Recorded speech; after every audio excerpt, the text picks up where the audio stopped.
ನಮಸ್ಕಾರ ಸ್ನೇಹಿತರೆ, ಋಷಿ ಟೇಲ್ಸ್ ಚಾನಲ್ಗೆ ಸ್ವಾಗತ. ಇವತ್ತು ಅಪರೂಪದ ಬಾತುಕೋಳಿ ಕತೆ ಕೇಳೋಣ. ಇನ್ನೊಂದು ಕಾಲದಲ್ಲಿ ಒಬ್ಬ ರೈತ ವಾಸಿಸುತ್ತಿದ್ದ. ಅವನು ಬಹಳ ಕಷ್ಟಪಟ್ಟು ಕೆಲಸ ಮಾಡ್ತಿದ್ರು. ಅವನಿಗೆ ಜೀವನ ನಡೆಸಲು ಸಾಧ್ಯವಿರಲಿಲ್ಲ. ಒಂದು ದಿನ ಅವನಿಗೆ ಒಂದು ಅಪರೂಪದ ಬಾತುಕೋಳಿ ಸಿಕ್ಕಿತು. ಮಾರನೇ ದಿನ ಬೆಳಗ್ಗೆ ರೈತನಿಗೆ ಆಶ್ಚರ್ಯ ಕಾದಿತ್ತು. ಯಾಕಂದ್ರೆ ಆ ಬಾತುಕೋಳಿ ಒಂದು ಚಿನ್ನದ ಮೊಟ್ಟೆಯನ್ನ ಇಟ್ಟಿತ್ತು. ಹೀಗೆ ಪ್ರತಿದಿನ ಬೆಳಗ್ಗೆ ಬಾತುಕೋಳಿ ಒಂದು ಚಿನ್ನದ ಮೊಟ್ಟೆಯನ್ನ ಕೊಡಕ್ಕೆ ಶುರು ಮಾಡ್ತು.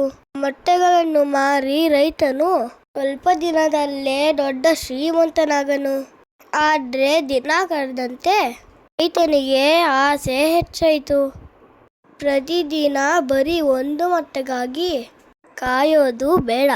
ಈ ಬಾತುಕೋಳಿ ಹೊಟ್ಟೆಯಲ್ಲೇ ನೂರಾರು ಚಿನ್ನದ ಮೊಟ್ಟೆಗಳಿರ್ಬೋದು.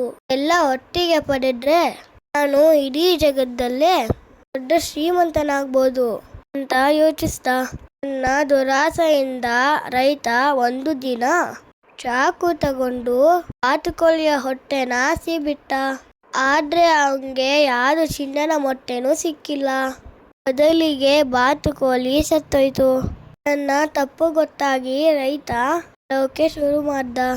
ಆದ್ರೆ ಈಗ ಅವನಿಗೆ ಚಿನ್ನದ ಮೊಟ್ಟೆನೂ ಇಲ್ಲ, ಪ್ರೀತಿಯ ಬಾತುಕೋಳಿಯೂ ಇಲ್ಲ. ಅತಿ ಆಸೆ ಎಂದೂ ಒಳ್ಳೇದಲ್ಲ. ನಮ್ಮ ಹತ್ರ ಇರೋದನ್ನ ಅಚ್ಚುಕಟ್ಟಾಗಿ ಕಾಪಾಡ್ಕೊಬೇಕು, ಇಲ್ಲ ಅಂದ್ರೆ ಇರೋದನ್ನು ಕಳ್ಕೊಬೇಕಾಗುತ್ತೆ. ಈ ಕತೆ ನಿಮಗೆ ಇಷ್ಟ ಆಯ್ತಾ? ಹಾಗಾದ್ರೆ ಸಬ್ಸ್ಕ್ರೈಬ್, ಲೈಕ್, ಶೇರ್ ಮಾಡಿ. ಋಷಿ ಟೇಲ್ಸ್ ನೋಡೋದನ್ನ ಮರಿಬೇಡಿ.